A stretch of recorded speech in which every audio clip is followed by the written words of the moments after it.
Canto primero. En medio del camino de nuestra vida, me encontré de pronto en una selva oscura que del resto camino se apartaba. Oh, cuán abrupta y áspera era la selva aquella. Tan solo al recordarme regresaba la angustia. Tan amargo es su recuerdo como el de la propia muerte. Pero pronto encontré apoyo y un alivio. Eso es de que hablaré a continuación. Yo no podía decir cómo entré en ese espacio.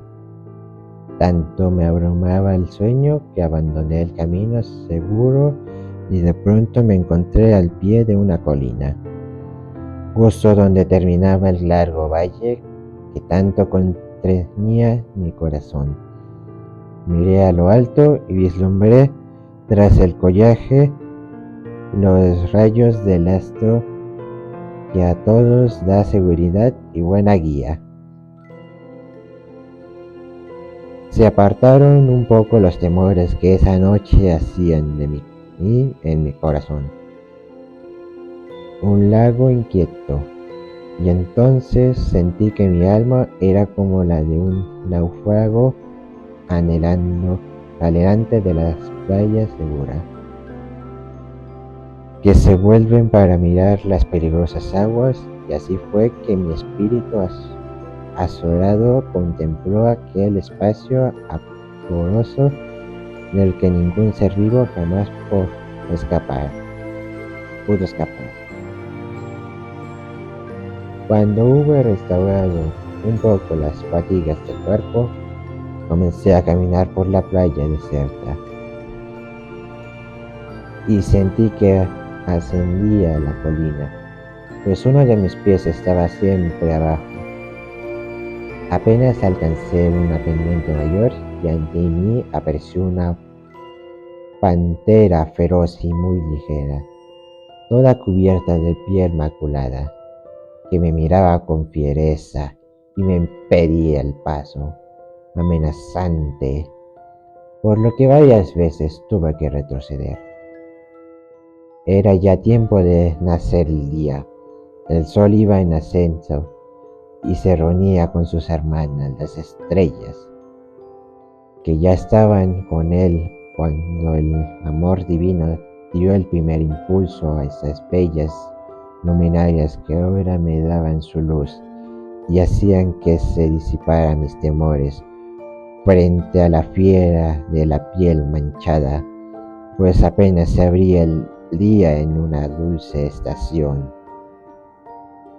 Pero en ese momento de sosiego pronto se transformó en el miedo más atroz, pues de improviso se me apareció delante un león que se acercaba peligrosamente a mí, con la alesta en alto y de aspecto feroz que da el hambre. Hasta el aire a mi alrededor parecía estremecerse al ver aquella fiereza. Por eso no fue todo, pues justo apareció también una loba enjunta y demacrada, porque por lo mismo expresaba la falta de misericordia y el haber sido la causa de tanta miseria y dolor en la vida de la gente. De la mirada de la loba emanaba a mí un miedo desmedido, y el terror hizo presencia en mi alma. Así fue que perdí toda esperanza de llegar a lo alto de aquella colina, y entonces sentí como aquellos que habían logrado algo con mucho afán terminan perdiéndolo, y entonces lloran sus pensamientos, y todo en él se aflige. Así me pasó a mí delante de la bestia sin paz y sin sosiego que tanto me acosaba, empujándome hacia abajo donde la voz del sol desaparece.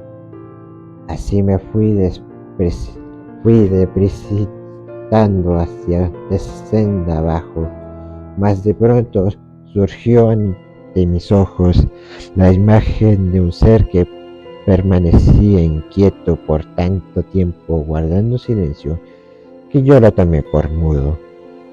Ante aquella presencia en medio del desierto. Yo sentí un hito de esperanza y le grité: ten compasión de mí, cualquier cosa que seas, sombra u hombre verdadero. Hombre no soy, me respondió, pero lo he visto. Mis padres fueron lombardos y su patria fue Mantua. Yo nací en tiempos de Julio, aunque ya en época tardía, pero viví en Roma, bajo el imperio del buen Augusto y a la sombra de falsos dioses. Yo fui el poeta cantor de aquel hombre justo que fue hijo de Anquises, quien se exilió de Troya. Cuando la soberbia Ilios se redujo a cenizas, y tú, ¿por qué vienes aquí donde reina el sufrimiento? ¿Por qué no subes al deleito monte que es la razón y el ámbito de la alegría? Oh, tú eres Virgilio, tú eres la fuente de aquel raudal de elocuencia, exclamé confuso y maravillado. Tú eres la gloria de todos los poetas. Tus libros han sido mi guía en el conocimiento y has dado brillo a mi estilo. Mira la fiera que con furia me acosa. Libérame de ella, ilustre sabio, pues se tensan mis venas y bate mi pulso desesperado. No es el rumor de aquí que conviene, me respondió observando mis temblores y mis lágrimas. Es preciso salir de este lugar salvaje, porque esta fiera protege sus terrenos y a nadie deja pasar por el camino, e incluso mata a quienes lo intentan, pues su índole es malvada y nunca satisface sus nefastos deseos. Mientras más come, le da más hambre. Luego se une con otros animales de su calaña y cada vez son más, hasta que venga el formidable Lebres y la haga morir de rabia. Él no se alimenta de tierra ni de metal, sino de sabiduría, de amor y de virtud. Su nación se fundará entre feltres en bondefeltros. Él será la salvación de aquella humilde Italia por la que murió la Virgen Camila, y también Aurelio y Turno y Niso. Él habrá de perseguirla por todas las ciudades hasta que la hunda de nuevo en el infierno, donde fue sacada de la envidia. Pero yo, ahora, me atengo solitariamente al bien tuyo y seré tu guía para que salgas de aquí. Pero tendrás que pasar por un lugar eterno, donde escucharás despedidos gritos y verás muchas almas que sufren de tal forma que piden misericordia de una segunda muerte. Verás también a aquellos que están resignados entre las llamas, pues tienen la esperanza de algún día, y que algún día les sea dado reunirse con los bienaventurados. Si tú quieres llegar hasta donde se encuentran las armas favorecidas con las beatistos, habrá otro más digno que yo para llevarte. Cuando sea prudente, el separanos te dejará que sus manos, pues el emperador de aquellas alturas te considerará ajeno a sus leyes y no consciente de que yo entre en sus dominios y el mando en todas partes. Por ahí sus palabras es imperio, ahí donde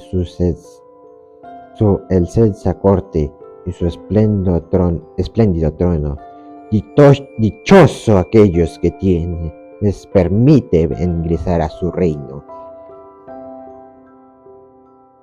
Poeta, yo le respondí, te ruego que ser Dios que nos ha acogido, que me libere de este amargo trance y me guíe por donde sea menes, de modo que pueda ver la puerta de San Pedro. Y también a esos desdichosos que me has descrito. Entonces di la vuelta y fui en su seguimiento. Canto segundo. Se marchaba ya el día y el aire de la noche invitaba a los seres animados de la tierra y a descansar de sus fatigas, pero yo me disponía a soportar las angustias que anticipaba me causaría el camino aquel y el lamentable espectáculo que habría de presenciar ante mis ojos y que ahora estaba en mi memoria, de donde saldrá para ser narrado con toda fidelidad. Oh musa de sublime ingenio, vengan a mi auxilio. Oh mi mente mía que a todo lo guardo, aquí se aprueba tu excelencia. Poeta, dije, tú que eres mi guía, antes de conducirme por estos caminos, dime si mi virtud y fortaleza son suficientes. Dices que el padre de Silvio, cuando todavía era mortal, viajó al mundo eterno y que lo hizo corporalmente, pero si él que libera de todo mal le concedió ese privilegio, fue por el efecto que podría causar a la gente en la nación, lo que debe parecer injusto a nadie que posea algún entendido, pues él fue elegido en el imperio para fundar la excelsa Roma, imperio y ciudad que por cierto había de ser la sede del sucesor de Pedro. Es de creer que fue a consecuencia de ese viaje que escuchó y vio cosas que influyeron en su victoria.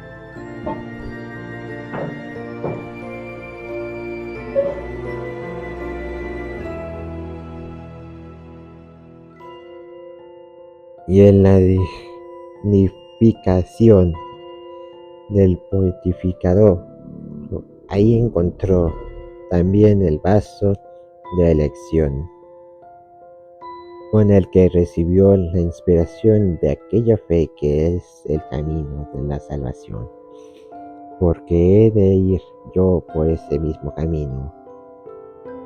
¿Quién me otorga esta gracia? Yo no soy Eneas ni Pablo. Nadie me creía digno de esta gracia, y yo mismo no me he considerado merecedor de ella, por lo que temo que mi viaje peca de insensato.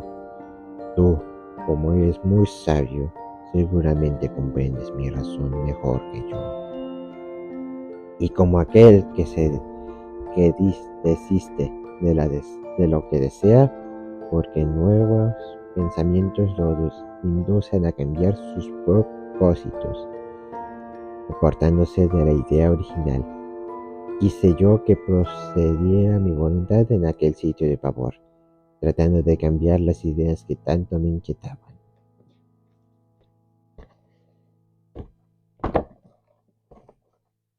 Si bien comprendo tus palabras, dijo la sombra del gran Virgilio, tu alma está contrañida por el miedo, lo que es comprensible, pues muchas veces el temor se apodera del hombre de tal manera que puede apartarlo de cualquier empresa de elevado rango, colocándolo en las mismas condiciones de una bestia que se asoma delante de su fantasma. Para que alivies un poco tus temores, te diré cuál es la causa de mi presencia aquí y por qué he compadecido de tu infortunio. Pues estaba yo en el lugar que llamaban el limbo, cuando fui llamado por una joven muy bella, que permanece al ámbito de los bienaventurados, por lo que acudí de inmediato y me puse por completo a sus órdenes. Resplandecía sus ojos como el sol cuando, con un dulce y angelical acento, me dijo con sus propias lenguas: «Oh sensitiva alma mantuana, cuya fama perdura en el mundo y jamás se extinguiría. Tengo un amigo en el mundo que se encuentra en desventura, pues ha llegado a las desiertas playas y es tan grande su temor que no se atreve a aventurar. Yo temo que se encuentre tan perdido que ya no sea capaz de escucharme y no puedo acudir en su ayuda. Ve pues hacia él y alivia sus penurias con la elocuencia de tus palabras. Haz que por lo que todo lo que sea menester para que se salve y yo pueda tener también alivio para que mi gran pena. Soy Beatriz. Te suplico que pronto te pongas en camino. Yo he de regresar a la región de la que provengo. He llegado hasta aquí por causa del amor, y por amor que hago esta petición. Cuando regrese a la presencia del Señor, le hablaré de ti de justa alabanza. Oh, bella Beatriz y bella y virtuosa mujer, dijo Virgilio. La única que puedo producir en la especie humana un mayor contento que todo lo que hizo el cielo abarca. El encargo que me has dado es para mí un grato, y es tan grande mi deseo de cumplirlo, que siendo que se hace tarde, ya no necesito argumentos de tu parte. Pero dime, ¿por qué te lastimas más bajo este inframundo donde habita, cuando ardes en deseos de elevarte a la sublime región donde procede? Ya que lo quieres saber, me respondió la dama, te diré brevemente por qué no temo bajar a esas regiones. Yo creo que se debe temer solamente a aquellos que pueden hacer daño a otros o a nosotros. Cuando no es así, no se debe tener miedo alguno. Dios me ha concedido la gracia de que la miseria de los hombres no me toca ni me abraza el fuego de este incendio. Hay en los cielos una hermosa dama que es muy compasiva y consigue modificar la rigurosa justicia de Dios. Ella fue quien se dirigió a Lucía diciéndole: tu fiel amigo necesita ahora de ti y yo te lo recomiendo. Entonces Lucía, que se iba de toda la crueldad, vino a mí, encontrándome en compañía de la antigua Raquel, y me dijo: Beatriz, verdadera alabanza de Dios, ¿por qué no acudes en auxilio del hombre que amó tanto? Y que por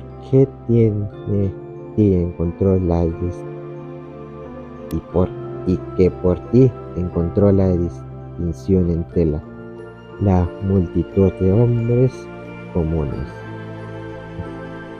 ¿No escuchas su angustia llanto? ¿No ves que la muerte lo amenaza en la selva y que hasta ahí no llega el mar? ¿No ha habitado en el mundo personas tan prestas a propulsar su bien y apartarlo del mal como lo estuve yo cuando escuché sus palabras? Y por eso he descendido hasta aquí desde mi glorioso trono, confiando en la persuasión de tu elocuencia que tanto ahora a ti como a los que te escuchan.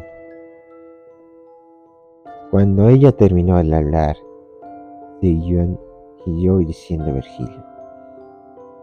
Volvió hacia mí sus ojos brillantes y húmedos de lágrimas.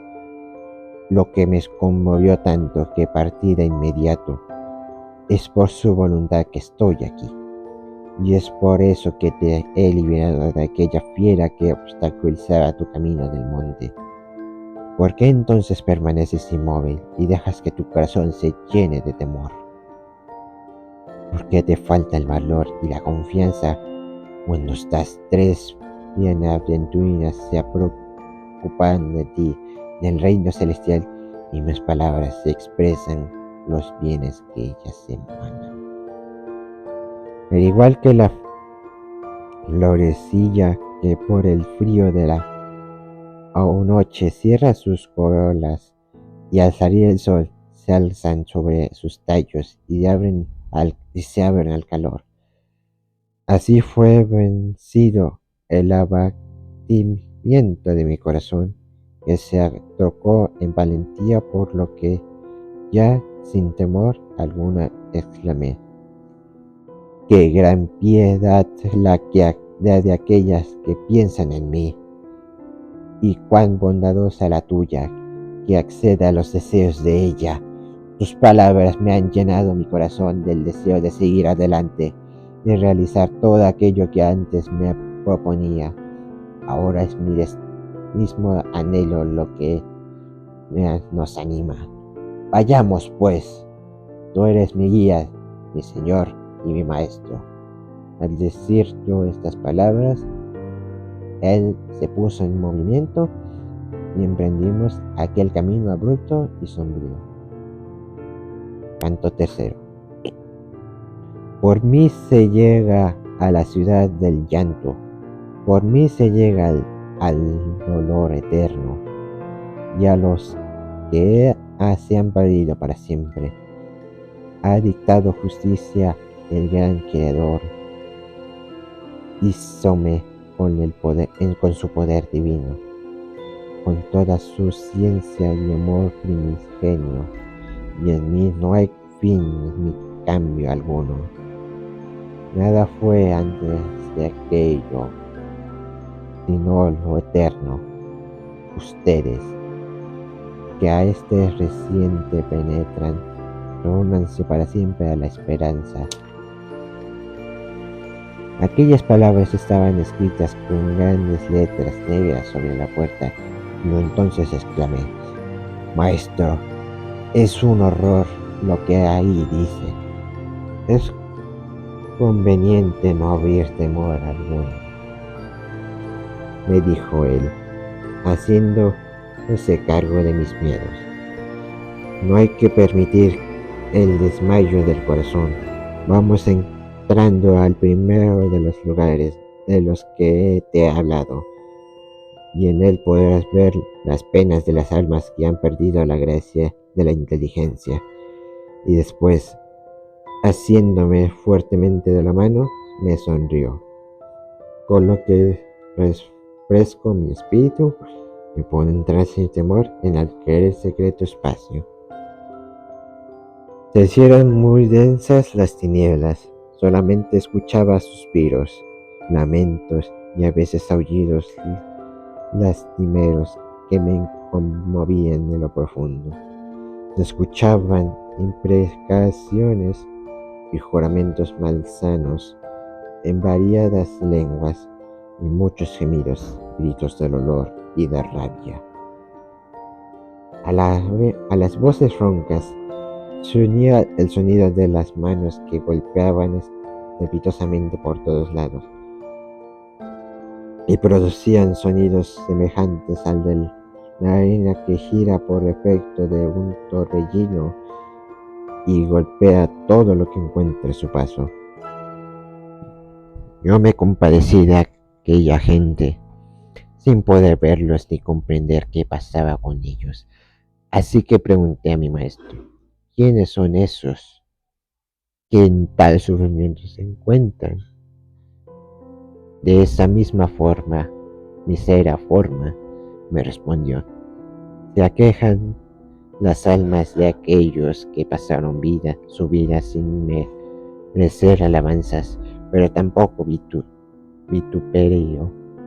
Ahora están aquí, mezclados con la hueste de los ángeles que no se atrevieron a rebelarse contra Dios, pero tampoco le fueron fieles, sino que permanecieron en la indecisión, por lo que fueron arrojados del cielo por indignos, pero tampoco son admitidos en lo profundo del infierno para no ofender a los culpables al darle la misma pena que ellos.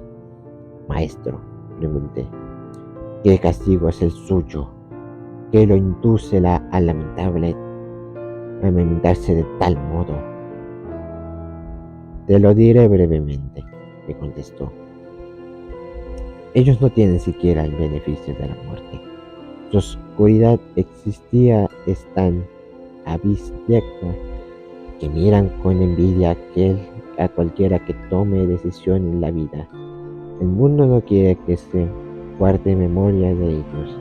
La misericordia y la justicia divina nos condena al olvido. Lo mejor es no hablar de estos infieles, mirarlos y pasemos de largo. Entonces me puse a mirar entre las tinieblas y sentí que efectivamente era aquella una turba de pusilánimes que se habían hecho despreciables, tanto a los ojos de Dios como a los de sus enemigos. Estos seres sin valor jamás disfrutaron nada de la vida y ahora estaban desnudos y eran acosados por una gran cantidad de moscas y avispas que constantemente les picaban, haciéndolos gemir con el rostro abotado por la sangre que se mezclaba con lágrimas y goteaba hasta el suelo, donde servía de alimento para los repugnantes gusanos que ahí había. Cuando levantaba la vista hacia lo lejos, pude distinguir otras almas que se agolpaban a la orilla de un gran río. Extrañado por aquello, pregunté a mi maestro, ¿quiénes son aquellos? ¿Por qué parecen tan ansiosos por pasar ese río? Eso, me dijo, te lo responderé cuando lleguemos a las vistas ribera, donde se encuentra Aqueronte. Entonces bajé los ojos. Me sentí avergonzado, pues supuse que mis preguntas eran molestas para mi maestro. Así me abstuve de hablar hasta que llegamos a las orillas del río. Entonces pude ver una barca que se acercaba a nosotros. Era impulsada por un hombre muy viejo y de pelo largo, que gritaba, ¡ay de vosotras almas perversas! No esperen jamás ver el cielo. Yo los llevaré a las orillas, donde encontrarán las eternas tinieblas, el fuego y el hielo. Y tú, anima viva que ahí te encuentras, aléjate de las otras porque ellas están muertas. Pero como yo no me movía, él gritó, es otro el camino para ti, es otra la barca que te llevará a la playa. Esta no serviría para llevarte, Se requiere una embarcación más ligera. No te enojes, Caronte, le dijo Virgilio. Así lo quieren aquellos que pueden lo que quieren. Así que no preguntes más. Al escuchar esto, dejaron de moverse las velludas mejillas del barquero. Con el brillo de las aguas, sus ojos parecían círculos de fuego. Y mientras se acercaba, todas las almas que esperaban en la orilla, desnudas y fatigadas, comenzaron a ponerse lívidas y rechinaban sus dientes al escuchar las admoniciones del barquero. Entonces muchos comenzaron a renegar de Dios y de sus padres, de la especie humana, de los lugares y de los tiempos de sus nacimientos y de la estirpe de provenían. Después comenzaron a llorar desafortunadamente y se encaminaron hacia la orilla maldita, que a aquella habrán de llegar, donde aquellos que no temen a Dios. Entonces aquel demonio que se llamaba Caronte, el de ojos incendiados como brasas, les hacía señales para que se acercaran y les iba recogiendo uno por uno, azotando con su remo a las que se rezagaban, igual que las hojas caen en otoño, hasta dejar limpias las ramas. Así, la perversa prole de Adán se lanzaba de la orilla hacia la barca, obedeciendo a la seña, como los pájaros que pueden evitar el acudir al reclamo. Finalmente eran llevados sobre las negras aguas hacia la otra orilla, mientras en esta se iba remitiendo una nueva multitud de almas. Hijo mío, dijo el Flave Maestro, hasta aquí llegan de todos los países aquellos que mueren en estado de ingratitud con Dios. Se da prisa en cruzar el río, porque así lo imprime en su voluntad la justicia divina, de modo que su temor se convierte en un deseo irrefrenable. Hasta aquí no llega jamás las almas de los justos. Es por eso que Caronte se muestra tan agresivo con todos, incluso a ti. Ahora ya sabes la causa de su actitud. Mientras hablaba mi maestro, se produjo un fuerte temblor en la sombría llanura. Al recordarlo, ahora todavía se humedece mi frente con el sudor del espanto. De aquel horrible espacio de tristeza y llanto se alza un viento muy denso, y de pronto atronó un brillante relámpago que trastornó por completo a mi conciencia, por lo que perdí el sentimiento y caí en un profundo sueño. Canto cuarto. Estaba sumido en un letargo profundo, mas de pronto un fuerte trueno me volvió por fuerza a la conciencia. Así que me puse de pie y comencé a mirar en torno con gran atención para reconocer el sitio en el que me hallaba.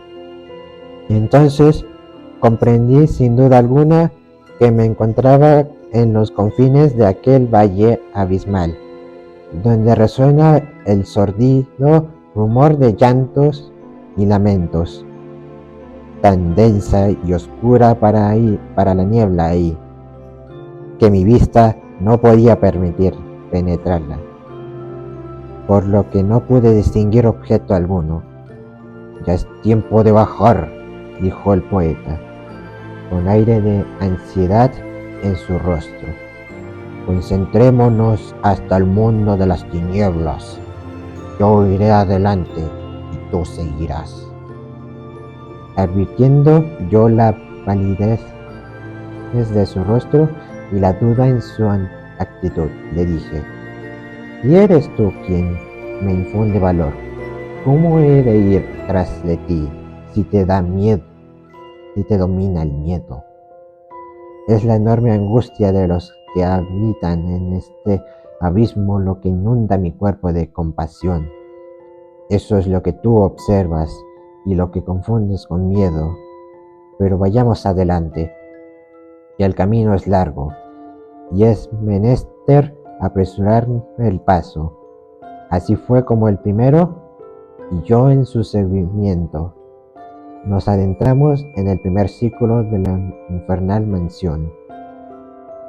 No era propiamente lamentos lo que ahí se percibía, sino suspiros, tan vehementes que hasta las bofetadas de aquel recinto eterno se conmovían. Pero no eran estas exhalaciones de tormento, sino de la profunda pena que sentían los innumerables almas de niños, mujeres y hombres que ahí se encontraban. ¿No desearía saber qué espíritus son estos que estás viendo? Me preguntó el buen maestro. Pues antes de seguir adelante, quiero que sepas que lo que aquí se encuentran no son pecadores, y muchos de ellos tienen grandes méritos, pero eso no es bastante, porque no han recibido el bautismo, que es la puerta de esa fe que tu profeta, como muchos de ellos, nacieron antes del cristianismo. No pudieron adorar a Dios como es debido. Yo mismo pertenezco a esta prole, y nosotros estamos condenados por la falta a que ya he mencionado, y no por crímenes o pecados. Nuestra única pena es vivir con un gran deseo, sin esperanza de satisfacerlo. Al oír eso, sentí una pena en mi corazón, porque entendí que en aquel limbo se encontraba como suspendida en una eterna tristeza las almas de muchas personas que fueron de gran valía en el mundo. Dime, maestro y señor mío, le dije, con la secreta esperanza de que me confirmara la idea que yo tenía, de la fe que puede triunfar sobre cualquier error. Dime, ¿no es posible que por propio mérito o por lo de otro un alma pueda salir de aquí y alcanzar la bienaventura?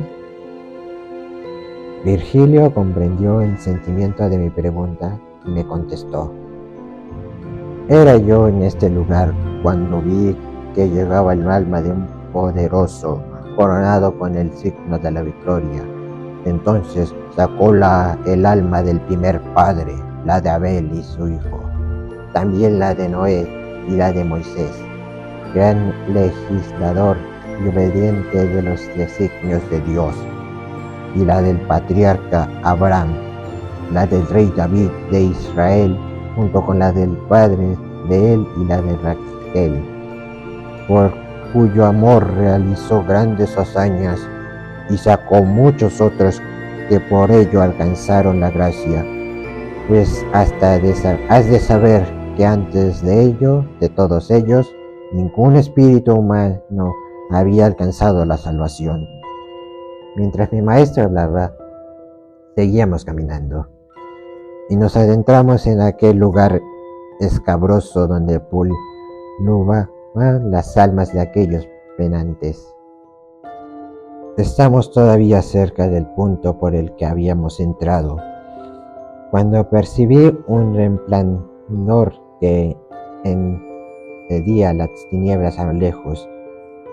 Aunque todavía apartados de aquella fuerte de luz, yo podía distinguir un conjunto de almas que estaban separadas del resto y tenían el beneficio de la luz.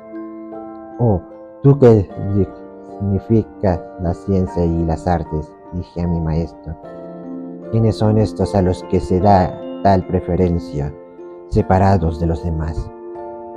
Esos gozan de gran prestigio en el mundo, allá donde vives, y es por ello que el poder celestial también los distingue y favorece. Entonces se escuchó una voz que exclamaba: «Honremos al poeta cuya sombra se había ausentado y ya regresa». Por donde procedía aquella voz vi acercarse hacia nosotros 4 sombras que no expresaban aflicción, pero tampoco alegría. «¿Ves aquel que viene con la espada en mano?», me dijo mi maestro. «Él viene delante de los otros con actitud de príncipe. Ese es el gran poeta Homero, y lo sigue Horacio y el satírico. El tercero es Ovidio y el último es Lucano. Ellos proceden bien conmigo y yo con ellos. Todos participamos de los honores del mundo». Así vi yo renunciada a la insigne escuela del príncipe del canto sublime, que se elevaba como un águila sobre todos los demás. Observaron un rato entre ellos, después se volvieron hacia mí, de manera cordial, y en actitud de saludo, mientras el maestro me sonreía con satisfacción, y después me hicieron el honor de integrarme a su grupo, por lo que yo fui el sexto entre los sabios.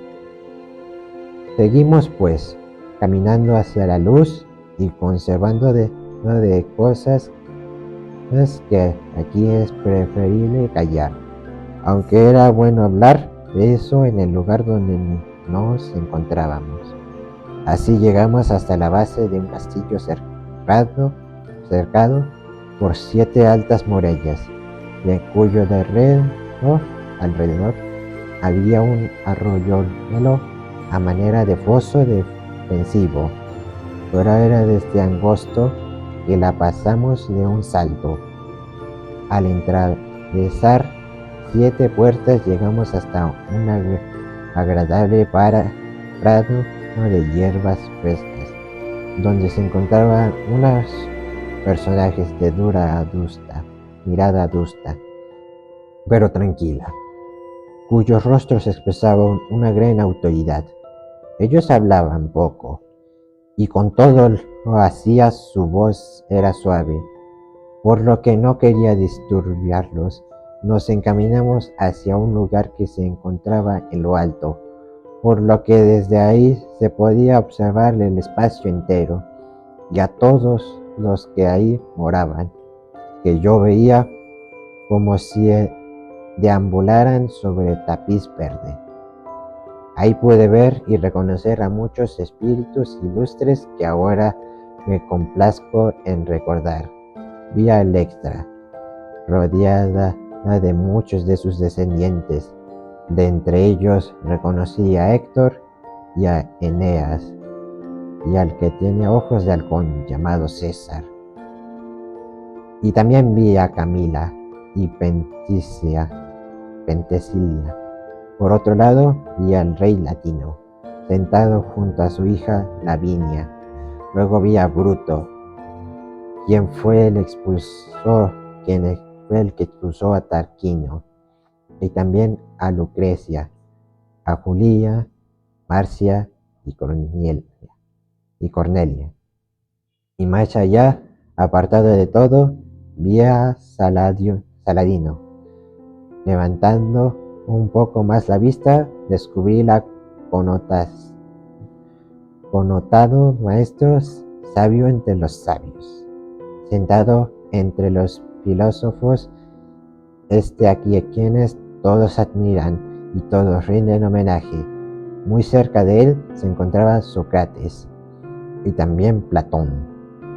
Después vi a Demócrito, quien supone que el mundo es obra del azar. Y ahí mismo estaba Diógenes, Anaxágoras, Tales de Mileto, Empédocles, Heráclito y Zenón. Y también pude distinguir a ese extraordinario observador de las cualidades que se llamaba Discorides. Y más tarde vi a Orfeo, a Tulio, Nino y Senesca, el moralista, a Euclides, el geométrica, Ptolomeo, Hipócrates, Avicena, Galileo, Averroes y el gran comentarista. No pude mencionar a todos los que vi en aquel jardín, pues me pasaban las palabras y prefería seguir adelante con mi relato. Finalmente la compañía de los 6 se redujo a 2 y mi maestro me condujo por un camino que nos alejaba de aquel cambiante de pacífica claridad y se hundía en una densa oscuridad. Canto quinto. Así fue que salimos del primer círculo y bajamos al segundo, que es un lugar más estrecho, y en él se escuchan los alaridos de los penitentes. Esta es la sede del horrible Minos. Ahí ejerce de juez, y rechinando los dientes examina a las almas que van entrando a sus dominios, emitiendo sus juicios y dictamentos del castigo que a cada quien corresponde, y según la vuelta de su cola. Cuando se le presenta el alma de un pecador, él lo obliga a confesar todas sus culpas, y como es gran conocedor de los pecados, determina qué lugares del infierno le corresponde, y enrosca su cola cierto número de veces para indicar el círculo que será el destino del alma pecadora. Frente a él se encuentra en espera una multitud de almas, y una por una van siendo juzgadas. Primero emite su declaración y al escuchar su sentencia caen de inmediato en el abismo que les corresponde. Tú que te acercas a estos espacios de dolor, gritó Minos, dirigiéndose a mí y suspendiendo por momentos su pavoroso ministerio. Mira por dónde entras y en quién confías. No te dejes engañar por la amplitud de la entrada. ¿Y tú por qué gritas? Lo interpretó Ligria. Tú no tienes autoridad para oponerte a una empresa que han permitido a aquellos que todo lo pueden. Así que deja ya de preguntar. Entonces comencé a escuchar extraños sonidos a lo lejos, y al ir avanzando fui percibiendo como profundos lamentos. Pero finalmente llegamos a un lugar donde reinaba una completa oscuridad, pero donde se escuchaba un fuerte bramido como el del mar en tiempo de tormenta, cuando los vientos opuestos se combaten entre sí. Ese infernal torbellino no cesa como nunca ni amaina su furor. Ahí se revuelven las almas de los condenados, golpeándose unos con otros y con todo lo que hay ahí, hasta que llegan al borde del precipicio, y entonces redoblan sus gritos lastimeros y sus blasfemias en contra del poder divino.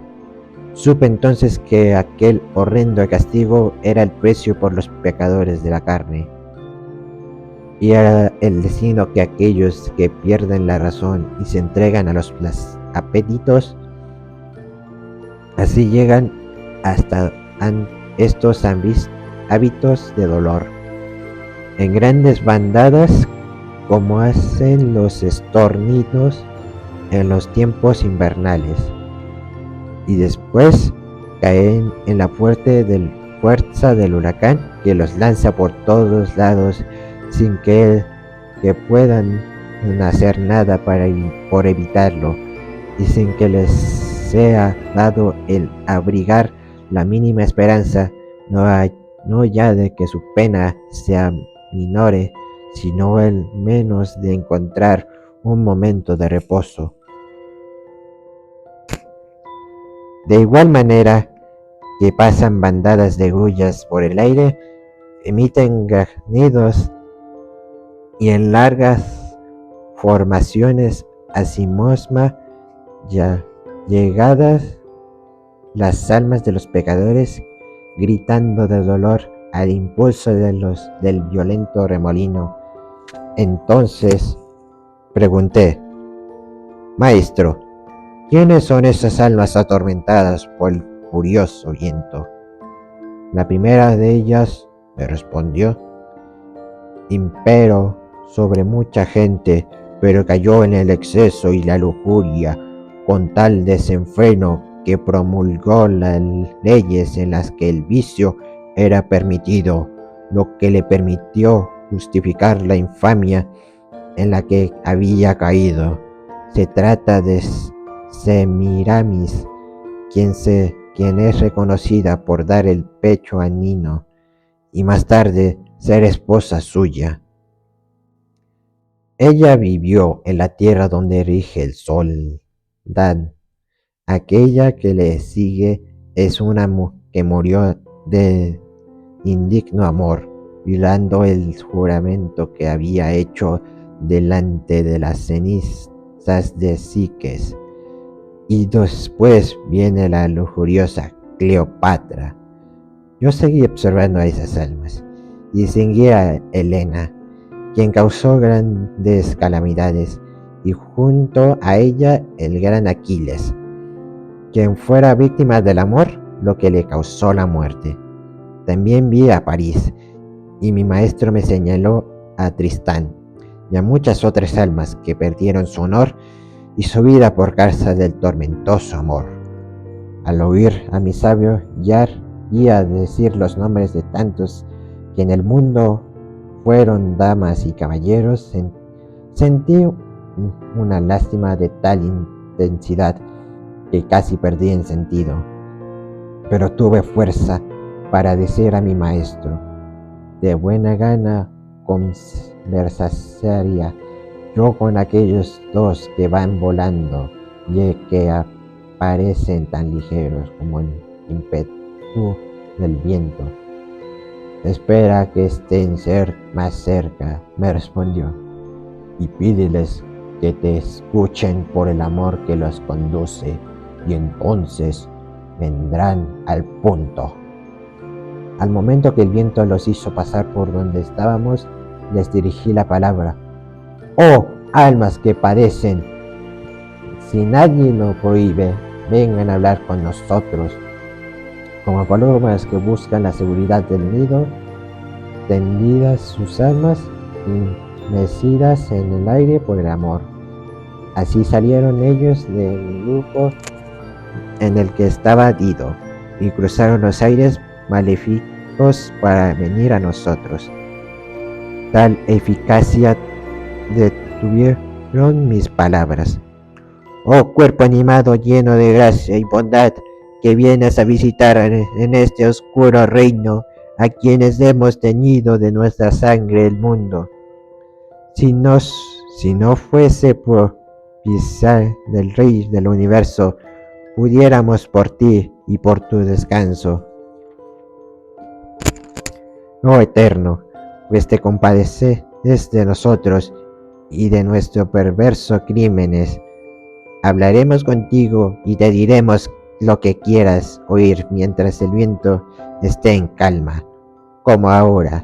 Yo nací en esa tierra del Golfo donde el Po y sus afluentes van a descansar en el mar, pero el amor que improviso entra en los corazones sensibles infundidos en el mío, un anhelo de recuperar la belleza, que esa misma me fue arrebatada, de manera que tal todavía me está lastimando, pues el amor no se aleja de aquellos que es amado. Con tal intimidad nos hemos amado que, como ves, no nos hemos abandonado.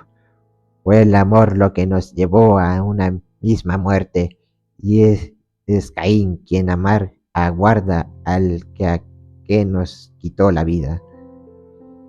Esas fueron sus palabras, y yo al escuchar el discurso de aquellas almas laceradas bajé el rostro, y así me mantuve hasta que el poeta me dijo: ¿En qué piensas? ¡Ay de mí!, le respondí exclamado, qué dulces ensueños los han conducido en su doloroso trance. Volviéndome hacia ellos les dije: Francesca, tu gran pena llena mis ojos de lágrimas y mi corazón de compasión, pero dime si antes fue solo el amor lo que produjo suspiros en ustedes. ¿De qué manera el amor los inclinó a sentir estos ocultos deseos? No hay dolor más grande, me respondió ella, que el recordar tiempos felices en medio de la desgracia. Eso bien lo sabe tu maestro. Pero si tanto deseas saber cómo nació nuestro amor, hablaré entre sollozos un día en que, por entretenernos, leíamos las historias de Lanzarote.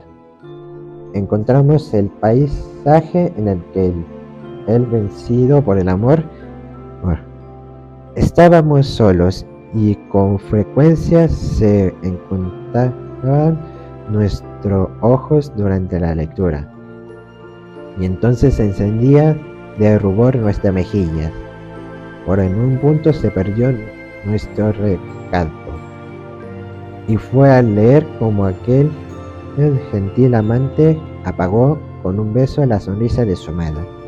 Entonces él, trémulo de pasión, imitó el caballero de la novela y me dio un apasionado beso en la boca. Eliseo fue para nosotros el libro, y así también quien lo escribió aquel día. Ya no lo oímos más. Mientras el espíritu de ella esto narraba, el de él se lamentaba de tal manera que yo me sentí desfallecer de lágrimas, y finalmente caí a plomo vencido como cae un cuerpo muerto.